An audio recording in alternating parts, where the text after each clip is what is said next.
you can't just walk up to a random person and say, will you be my mentor? Of course. Just like you can't walk up to a random person and say, will you be my friend? That's not how it works.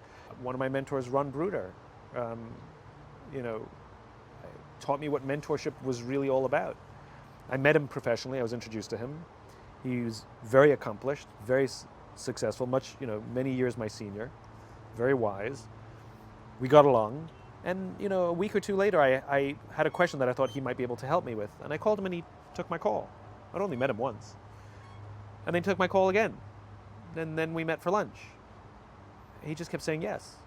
And he became my mentor, And I remember I was at his house one day and I was leaving and I put my arm around him and I used the M word for the very first time. I said, I love that you're my mentor. And he said something to me that I didn't expect. He said, and I love that you're mine. And that's when I realized a mentor relationship is more like a friendship. You can't just walk up to a random person and say, will you be my mentor? Of course. Just like you can't walk up to a random person and say, will you be my friend? That's not how it works. Mentor relationships evolve because a mentor always has time for you. They see something in you for some reason that they make time for you. And they learn as much as they teach.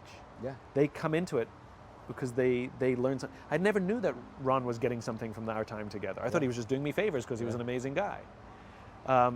And a mentor relationship it's a mentor-mentor relationship. Mm-hmm. So this whole idea of like, you're assigned to be someone's mentor. Yeah. I'm like, maybe that could work. Well, that seems, again, going back to sort of a transactional, transactional. You have to have mentors and you have to seek them out. Yeah. I remember when I was junior looking for a job, people would say, what are you looking for?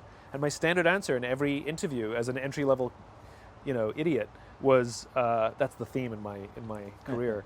For the next book. I'm just a more senior idiot now. Yeah. When they say, what are you looking for? My answer was always the same. I said, what I'm looking for is probably akin to looking for love, but I'm looking for a mentor. Uh-huh. And every job that I was looking for, I was more concerned about the people I would work for than I was how much they would pay me or whether the account was high profile or low profile. And so I took jobs with accounts that nobody had ever heard of because I didn't care. I cared about the people I was going to work for. I wanted to work with really smart, amazing people who would teach me and help me grow. Yeah. And that's one of the reasons I got to work with some of these wonderful people. Yeah.